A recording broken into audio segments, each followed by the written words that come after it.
Living in Kansas, I'm no stranger to the state's history of native tribes.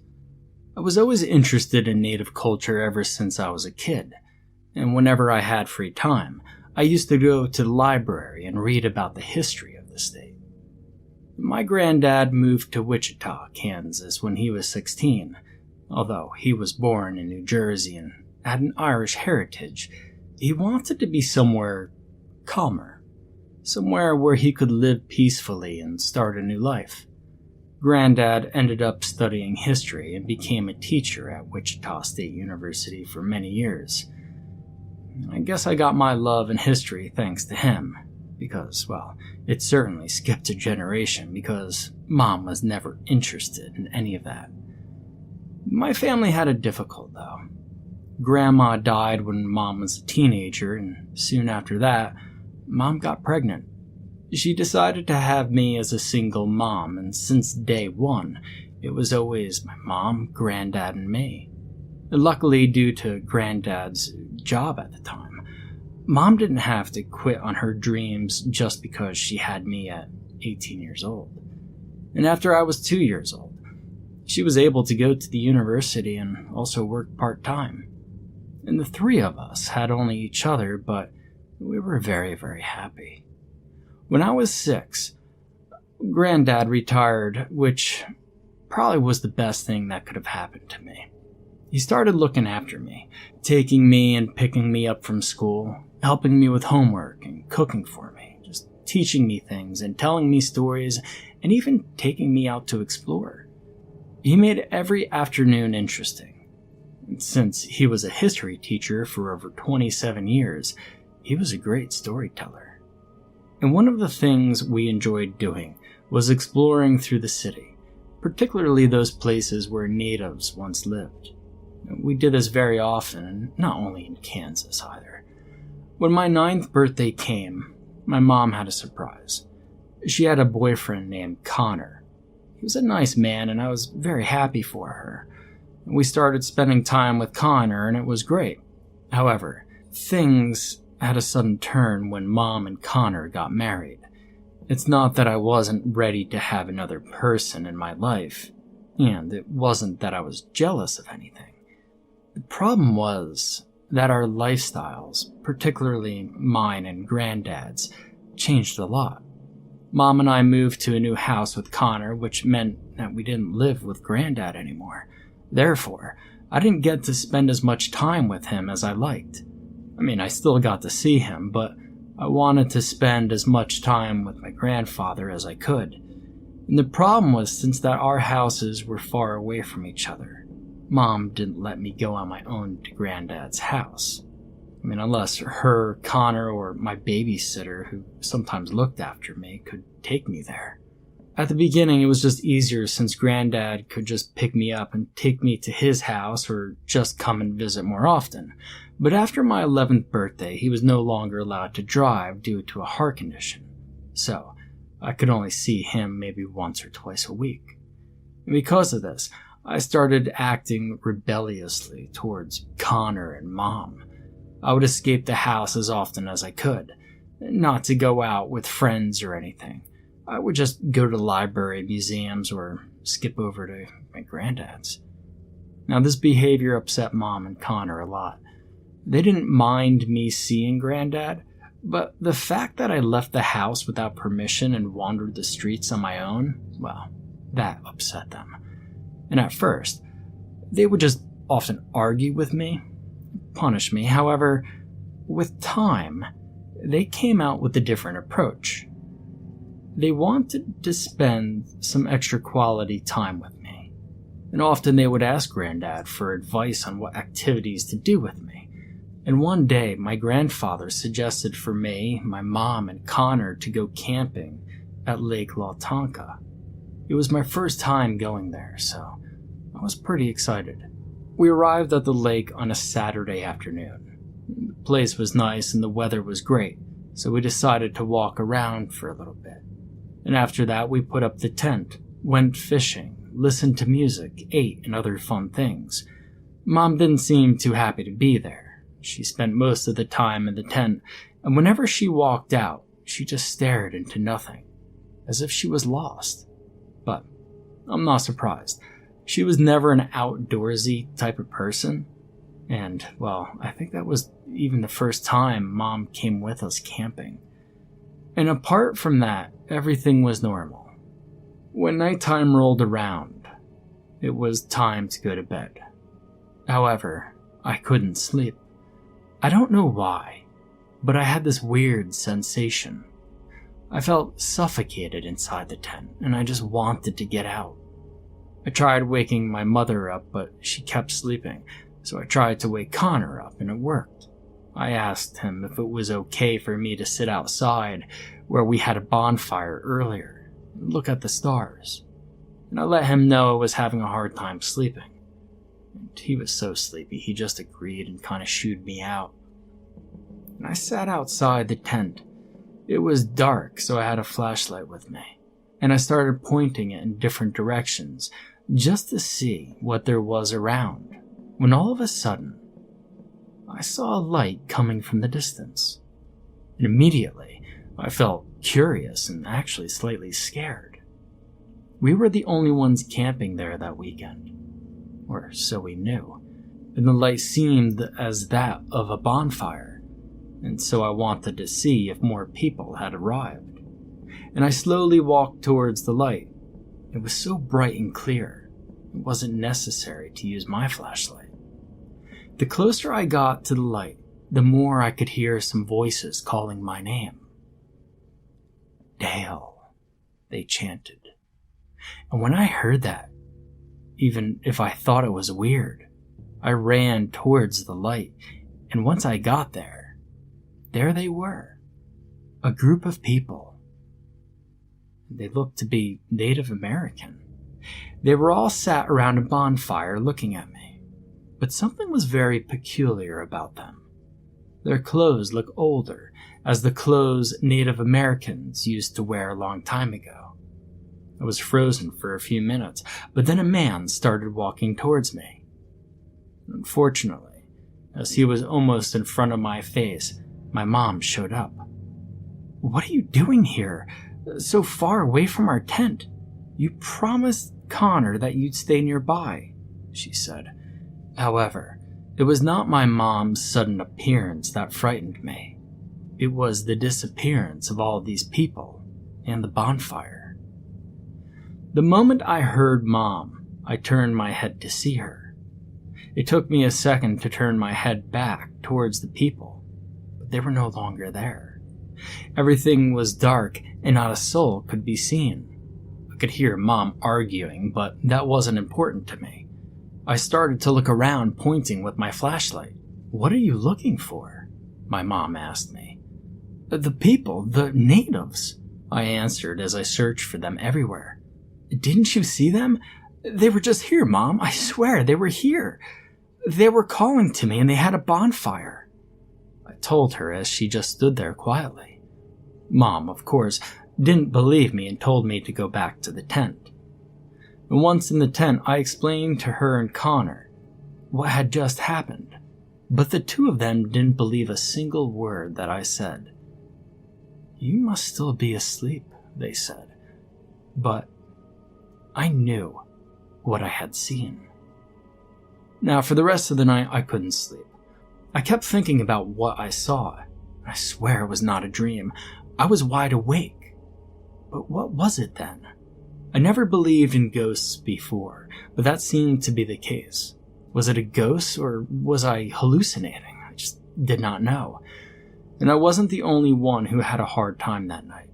I noticed Mom moved around the whole night. And the next day we went back home early in the morning. And I wanted to stay a bit longer so that I could search for the people that I saw yesterday, but they wouldn't let me. When we got back to the city, I begged Mom and Connor to take me to see my granddad. They agreed. And once at Granddad's, we told him everything about the trip. Well, Connor told him. I didn't get any chance. I did want to tell him about what I saw, but not in front of Mom and Connor. However, I think being oddly quiet was a red alert for my grandfather, who asked me in front of the others if something was wrong with me. Well, he's seen things. Or, he believes he's seen things, Connor answered. Oh, well, what kind of things? Granddad asked. I think he's just way too obsessed with history, Connor said. And before I could say anything, Mom grabbed her purse and told us to get home. For, well, she was tired and had a headache. I noticed Granddad looked very thoughtful, especially while looking at my mom. The next week, I was very busy at school, and I remember my grandfather contacted me on a Friday. He asked me whether I could go to his house that weekend, and I asked Mom for permission, but she claimed that we had other things to do. Mom wasn't the same since we went on that camping trip. The random thing is that Mom claimed we were busy that weekend, when in reality, we spent all of our time at home. And whenever I asked her if I could go to Granddad's, she just kept saying, "Next weekend, honey." I noticed the phone rang more than once, and mysteriously, she rushed to pick it up. I even heard her arguing a couple times. "You can't tell him. If you tell him that, he'll find out," I heard her saying. "He's not stupid. He's going to start asking questions. You're not going to take him there. I don't like those places." Now, I didn't know who she was speaking to, but I had my suspicions it was my grandfather. On Monday, while I was at school, my teacher made me leave the classroom. She told me there was a family emergency, and I was being picked up. And I was scared at first, and then I saw Granddad, and I knew everything was going to be all right. And as we were on the road, I started asking many questions, but he wouldn't tell me where we were going. However, as we drove further, I recognized the way we were going, and it was to Lake Latanka. "Why are we going there?" "Oh, I just want to confirm something," he replied, and that's all he said. When we got to the place, everything was okay, but the more we walked towards the lake, the dizzier I felt. Granddad was next to me all the time. However, all of a sudden, he was no longer there, and the sky got dark. I started screaming and freaking out when I heard a voice calling me. It was the same native man who tried to approach me last time. And at first, I was scared of the man. I was convinced he was a ghost. "Where's Granddad?" I screamed, but he didn't say anything. And the man started walking away, but looked at me as if he wanted me to follow him. And so I did. After a couple of minutes of following the man, he stopped, and I recognized exactly where we were. It was the same place where I saw the man and the others before. The man pointed at the ground with his finger as he spoke in another language. Despite me knowing only English, I managed to understand what he said. "Here is where he lay. Find him, and justice will be served," he said before vanishing one more time. Almost immediately after the man vanished, I heard Granddad calling to me. He was right next to me. I looked around and the sky was no longer dark. Granddad looked very worried.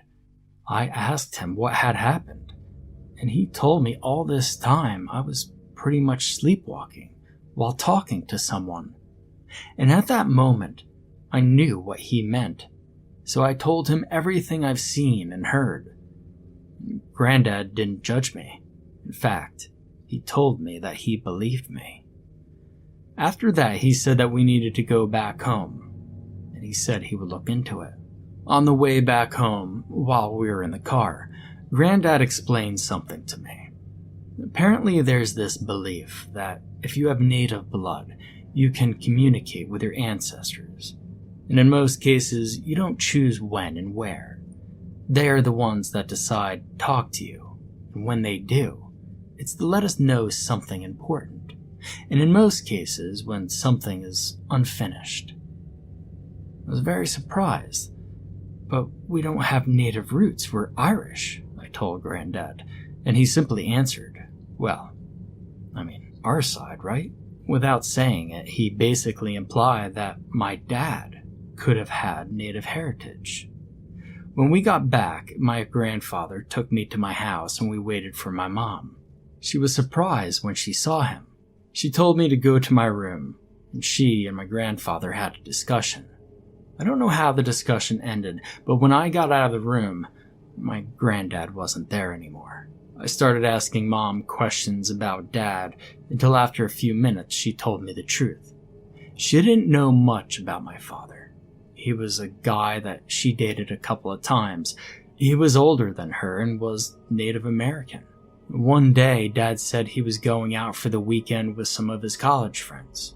He said he was going camping somewhere in Oklahoma, but he didn't say exactly where. However, after that weekend, he never contacted my mom again. At the beginning, she thought he was trying to avoid her, but soon she found out through the news and posters that he was in fact missing. Dad was never found, and his disappearance remained a mystery. Everything was just a big shock for me. I was so angry at my mother, so for the rest of the night I just kind of hid in my room. The next day I was awoken by my mother. She looked very anxious and was basically pushing me off the bed. "You have to see this. Come on," she said, and we rushed downstairs. The TV was on, and on the news, a very familiar place. It was the lake. Apparently, police had gotten a tip about the case of a man called Atoy Locklear. And thanks to the tip, police had decided to do some digging and found a corpse of a man. And at that moment, it was obvious.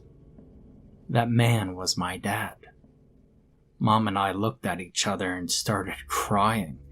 And later on that day, we heard more news about the case. Apparently, they had found enough evidence to identify the killers, who were in fact the initial suspects, but hadn't been prosecuted due to basically not having enough substantial evidence. Dad was murdered by a couple of his friends, but no one knows why. One of them was arrested, and the other one had died of a heart attack about 5 years ago. My granddad visited us in the afternoon, and Mom apologized to him and everything was fine. Granddad told us he was the one who informed the police about the tip, but didn't tell us how. And that day, I understood that I had a power. The power to help, the power to find out the truth no matter how bitter it is. Unfortunately, that time was the only time I managed to be contacted by the spirit of my ancestors. And sadly, even if I want to know more, we don't get to choose when and where they'll contact us. It's all up to them. I'm an adult now, and thanks to having solved the case of my dad's disappearance, I'm now in contact with my dad's family, so I'm very much in touch with my roots. I try to travel to certain historic places from time to time, but I still don't get any messages from my ancestors. But I don't lose my faith, because maybe one day I can be useful again.